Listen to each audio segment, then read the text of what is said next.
Boom! Welcome to the Flying Can Ranch in Athens, Texas. I want to share with you something that I really haven't seen anything in YouTube about it. And we're going to go through a lot of things today, so bear with me.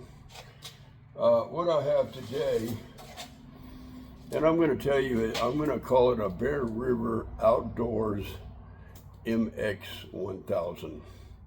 Because places I found it for sale, that's how it was listed. It doesn't say that on the box. It basically just says, you know, here we go. And there it is. And so let's throw this over here for a second. We're going to show you the actual gun. We're going to do a kind of a quick thing. My pin kind of went up on me, and this is what it will look like, going down, down, down, down, and over, and pretty much nothing really exciting. If I was to take it back around the other direction, I'm going to do as much as I can to keep the sun from shining through this window. So, put my glasses on. You'll have to bear with me. I'm not really my full self. But I definitely had a deep night's sleep, which I haven't had in some time. Okay, the Bear River Outdoorsman MX1000. And this is a 177 caliber. They say it does 800 feet per second. And the length is 42 inches. The barrel length is 22 inches, and that is a rifle barrel. It is a semi-automatic. They say you get 200 shots per a 90-gram cartridge, and that's what we're going to talk about here in a minute. And it has a weaver rail on the top and one on the bottom. So, just a quick show around. It's got a good rubber butt pad. Very decent polymer stock, which goes down here. You do have some sights that you can adjust for windage and elevation. And then you have a nice metal hooded fiber optic sight here on the front.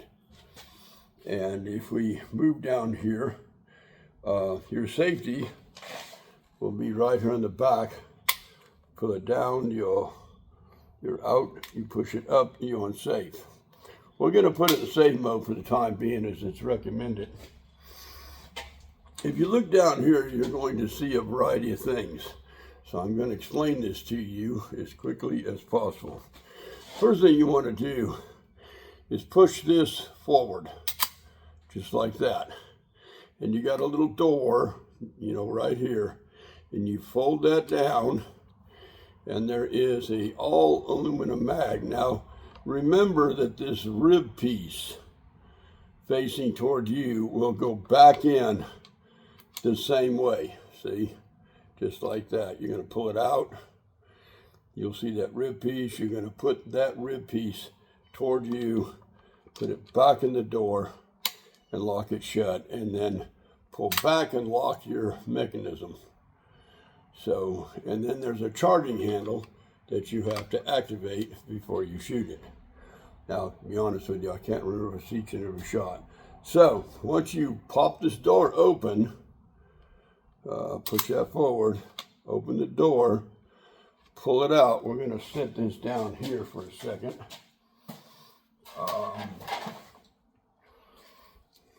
With the rib piece facing upward, we're just going to take a 177. I think this is the wrong size. It is.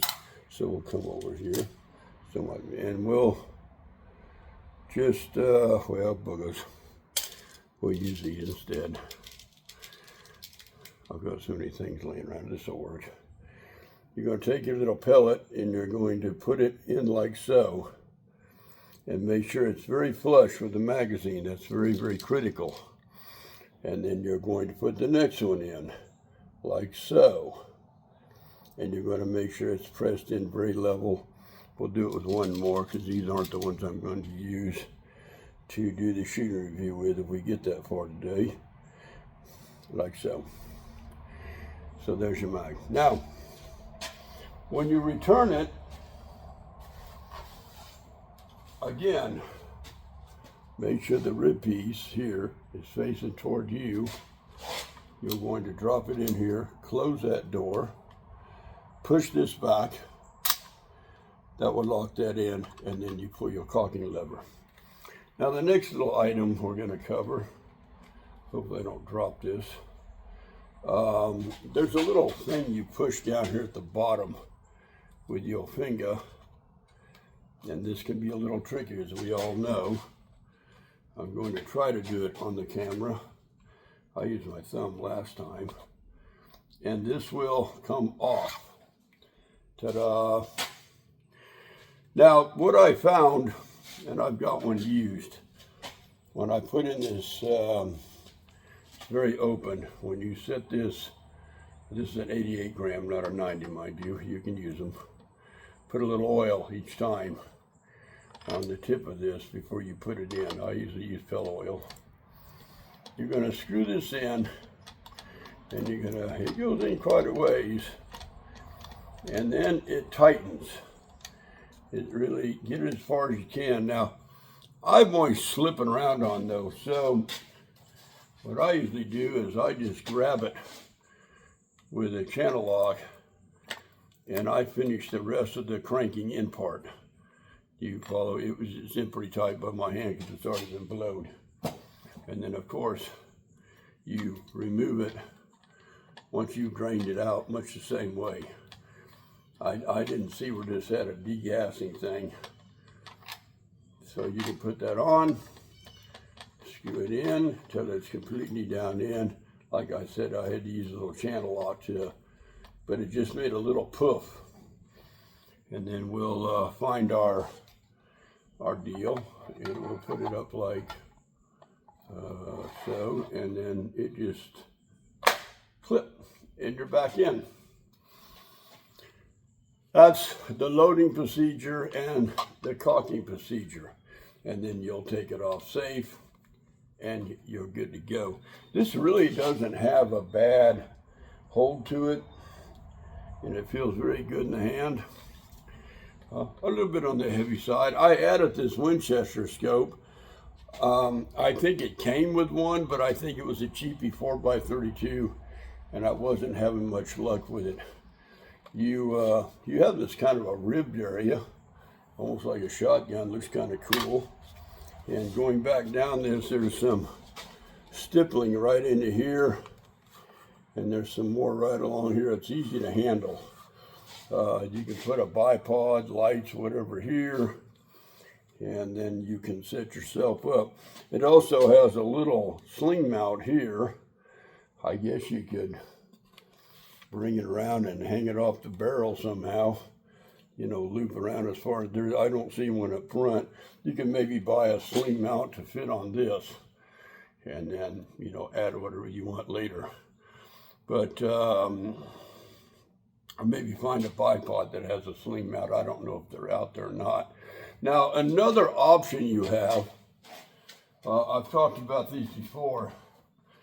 You're not going to get near the shot count that you would, but Air Ventura makes these that you can put in its place.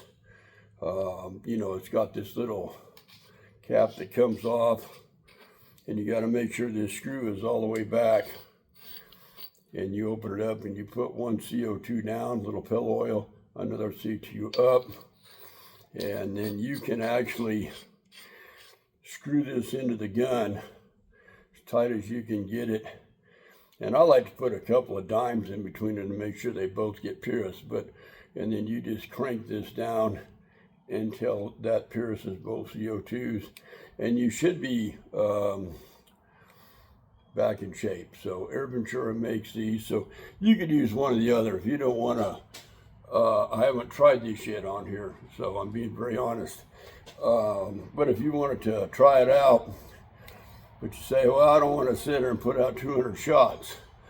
I'm not going to lie to you. This sat for a while. I've had so much going on, and I've been wanting to review it, that eventually the 88 just finally leaked on out. So I'm hoping the next one I put in holds. So, but this is an option. And if it works, I'll be sure to mention it to you maybe in another video. So there's really not a lot more I can say. It's getting smoking already in this shop. I was hoping to go for a ride today, but it's been so crazy temperature. We had an incident where we lost a rear tire on a Goldwing doing about 70. I'm not going to go into all the ins and outs of it, but I was able to get it off the side of the road and get it stopped without flipping the bike out from underneath. It's a very, very dangerous situation. And but we've since got a rear tire on it, and it's been repaired, and I bought it home the other day. I wasn't feeling real well, but we went and got it and got home before it got too hot, because it's just been getting crazy.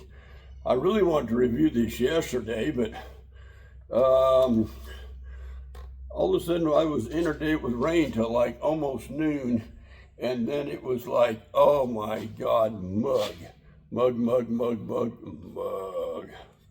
By the way, YouTube, there are no firearms used in this video, only air guns. Thought I'd say that. So, not much more I can say about it.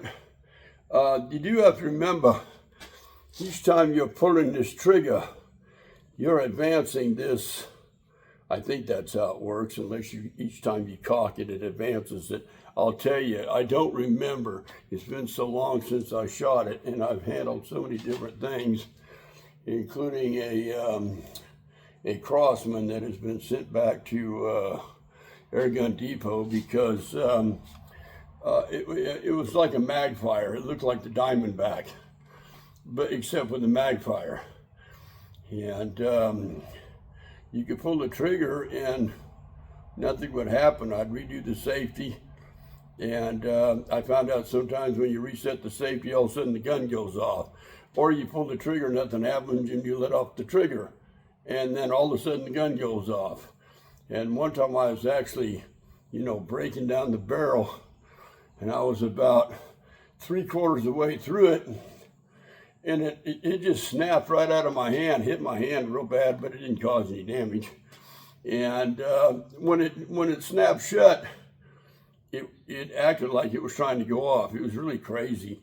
So I've contacted them, and I dropped that off at DPS earlier in the week, and they're going to send me a replacement. If they give me one that works, I'll review that. But let me play with this a little bit, get a target area set up, and then we'll try to get out a shooting review. I think at 800 feet per second, it should be able to reach out to my furthest. I think it's like 75 yards or close to. So we might be able to get them both out today. I'm not quite sure. It depends on the temperature and how mugged up it gets, how hot my phone gets, etc., etc., etc. So that's how we do it at the Flying Can Ranch in Athens, Texas. We're going to post this, and we'll be right back with you. And we'll set that down there for just a second. Ta-da! And we are going out of here.